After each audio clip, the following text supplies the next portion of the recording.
코로나19 3차 대유행이 지속 중인 가운데 신규 확진자 수는 800명대를 나타내며 일시적으로 감소세를 보이고 있습니다. 하지만 영국에서 유행 중인 코로나 변이 바이러스가 국내에도 유입된 것으로 확인이 됐습니다. 네, 두 분과 관련 내용 짚어보겠습니다. 유병욱 순천향대 서울병원 교수 그리고 김민아 시사평론가와 함께합니다. 어서 오십시오.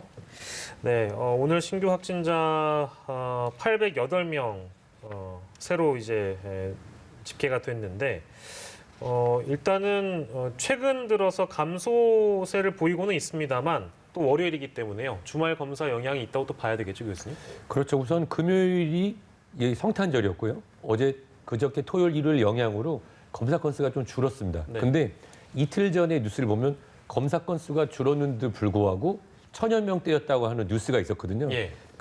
사실 이 두 가지의 뉴스가 지금 배치되는데요. 예. 그렇기 때문에 실제로 현재 그 재생산 지수 같은 경우가 좀 떨어지고 있지만 그리고 특정한 교정시설에서의 집단 관련이 확인됐지만 우리가 봐야 되는 부분은 임시 선별진료소, 즉 예.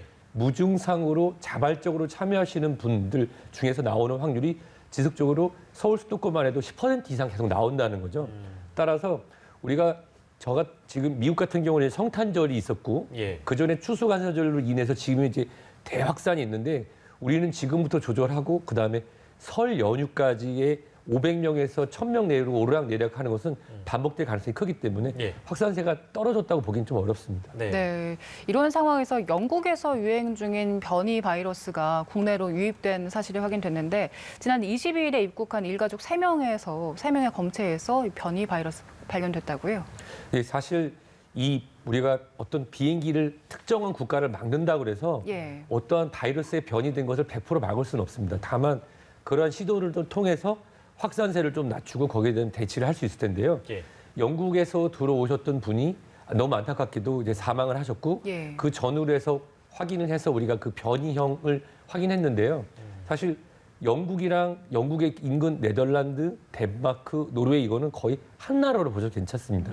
즉 이 유럽 EU가 물론 지금 브렉시트라고 해서 영국이 탈출해서 따로 분류가 돼 있었지만 실제로 하나의 생활권이기 때문에 지금 전파력이 더 이 단백질 아미노산 변이로 스파이크 변이가 돼서 전파력이 더 빨라진다고 하는 이 영국에서 확인된, 전 영국발이라고 말할 수는 없고요. 예. 영국에서 확인된 이 변이형은 아마도 국내에서도 지속적으로 확인될 가능성이 높습니다. 예, 그렇군요. 이제 정부가 항공편도 중지하고 여러 조치들을 꺼내드렸습니다만 그럼에도 불구하고 구멍이 뚫려 있다 이런 지적이 나오는 이유는 뭡니까, 평론가님? 일단 영국의 런던 히스로 공항에서 인천국제공항으로 오가는 이제 항공편은 완전히 중단을 시킨 상황이지만 지금 다른 국가는 이제 경유해서 들어오는 그런 사람이 있거나 또는 이제 꼭 그렇지 않더라도 영국이 아니더라도 영국에 이제 들어갔다가 다른 국가로 나와서 이제 거기서 이제 비행기를 타고 오는 네네. 이런 경우들이 있는 것이기 때문에 이런 경우까지 다 막는 것은 아무래도 지금 상황에서 이루어지지 않고 있으니까 뭔가 정부의 대책에 구멍이 뚫려 있는 거 아니냐 이런 지적들이 나오고 있는 건데요. 네. 그래서 이제 일본처럼 완전히 이제 외국과 오가는 모든 이제 항공편들을 막는다든지 이런 좀 강화된 이런 대책들을 취해야 될 필요가 있다 이런 지적이 또 나오는 것도 사실입니다. 다만 지금 이제 방역 당국의 입장은 지금 어쨌든 외국에서 들어오는 이런 이 사람들의 경우에는 따로 이제 자가격리를 시키고 그 과정에서 이제 확진이나 이런 것들을 판별하기 때문에 일단은 이 조치가 있는 한 완전히 이제 다른 국가들과 오가는 모든 인력을 다 막는 것은 지금 비현실적이다. 예. 이런 지금 얘기를 하고 있는 상황입니다. 예, 알겠습니다. 네, 교수님, 이번에 영국에서 발견된 신종 변이 바이러스는 기존 코로나 바이러스와 비교했을 때 어떤 게 다른 건가요? 우선 우리가 그 이름을 부르고 있는데요. 예전에 이제 초기에 유행했던 걸 볼 때가 S계열, 대구 경북 지역에서 유행했던 걸 이제 V계열, 그다음에 이태원 지역에서 확산됐던 것이 이게 GH계열 등이 있는데 지금 현재 영국발 변이 바이러스는 G계열 중에 GR계열로 부르고 있습니다.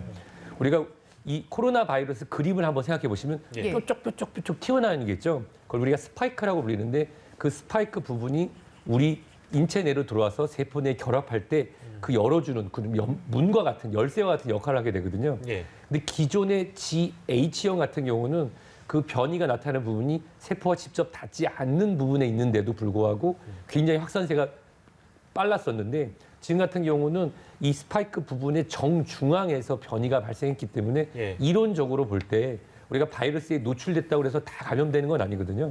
노출됐을 때 감염될 수 있는 가능성이 높은 위치에 있다라고 해서 걱정을 하고 계신 겁니다. 예. 근데 이 언어 사용에 대해서도 사실은 지난주와 이번 주와 또 다르기도 합니다. 그러니까 어떤 언론사는 변종이라고 하기도 하고, 뭐 지금 저희는 이제 변이라고 공식적으로 쓰고 있습니다만, 변이와 변종의 차이는 어떻게 좀 우리가 이해할 수 있을까요? 제가 예전에 봤던 어떤 드라마가 있는데 똑같은 여자 배우인데 예. 점을 찍고 나왔는데 이름이 다르다고 얘기를 한 적이 있었죠. 예. 예. 점을 찍었는데 그 근본이 변하지 않는 경우를 보통 우리가 변이, 소변이라고 말씀드릴 수 있고요. 예. 변종이라고 하는 거는 예를 들어서 우리가 지금 코로나19라고 부르고 있지만 원래 명칭은 사스 코로나2입니다. 즉 2003년에 유행했던 사스 코로나 바이러스의 다른 변종인 거거든요. 예. 그래서 변종이라고 하는 것은 다른 겁니다. 즉 2003년에 유행을 했고 광동 지역에 그리고 지금은 어떤 이유인지는 사라졌던 예. 사스 바이러스가 그 사스 코비드 1이라고 하면은 지금 부르게 사스 코로나 2거든요. 예. 사스 코로나 2는 이제 변종인 거고요. 예. 변이라고 하는 거는 바이러스도 본인의 생존을 위해서 일반적으로 빠를 때는 열흘 이내, 일반적으로 보름마다 그 바이러스 안에 있는 아미노산 염기 서열이 변화합니다. 예. 우리가 예전에 대구 경북 지역에서 유행했던 그 V 계열 같은 경우는 지금 우리가 염기 서열 확인해봐도 잘 안 나타나거든요. 어떻게 보면 그거는 도태돼서 사라지는 이 경쟁에서 사라진 바이러스입니다. 예. 바이러스도 본인이 지속적으로 생존하기 위해서 변종을 일으키는데 예. 그 변종 일으키기 완전히 이루어지기 전의 상태 일부 변이 된 거를 예. 우리가 변이 바이러스라고 이해하시면 좋겠습니다. 그럼 지금까지의 상황은 변종이 아니라 변이라고 부르는 것이 과학적으로 맞는 표현이네요. 제가 원하는 가장 좋은 시나리오의 변종은 예.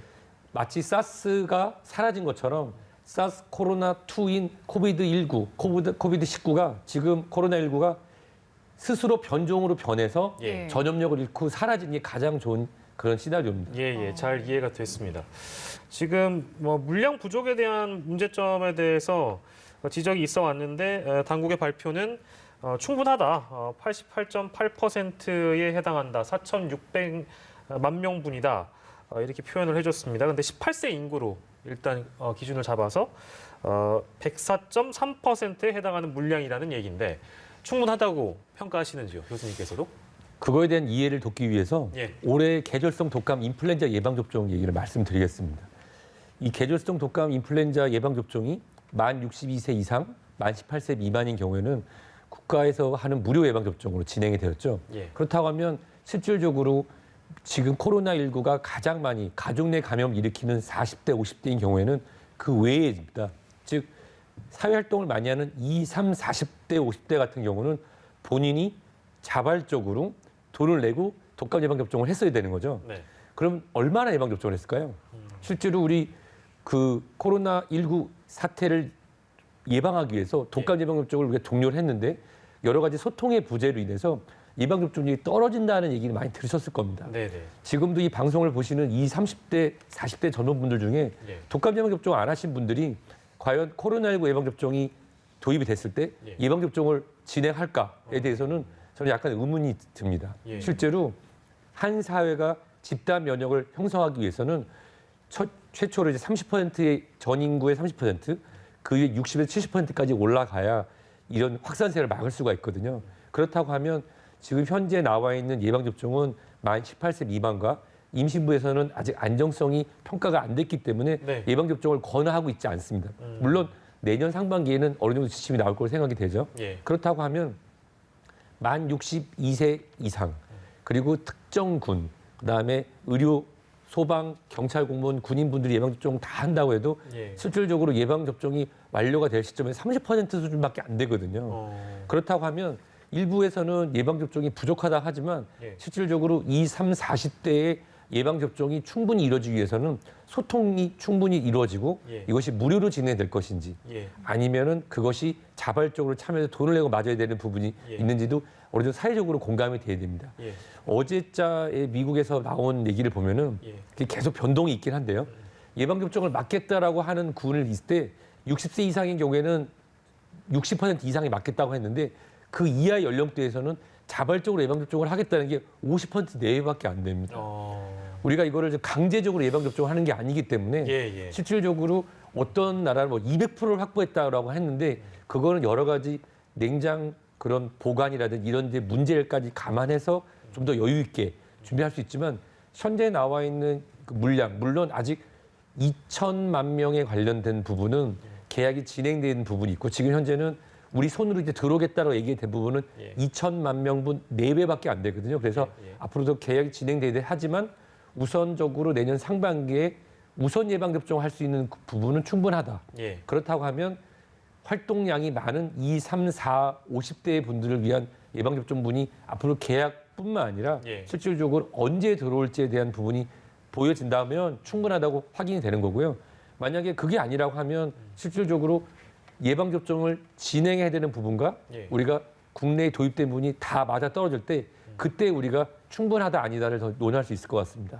저희 이제 백신 얘기 나누고 있는데요. 관련해서 청와대에서 속보가 들어온 게 있어서 잠시 저희가 소개를 해드리고 관련 이야기 좀 나눠가도록 하겠습니다. 문재인 대통령의 언급이 있었는데요. 백신과 관련된 내용입니다.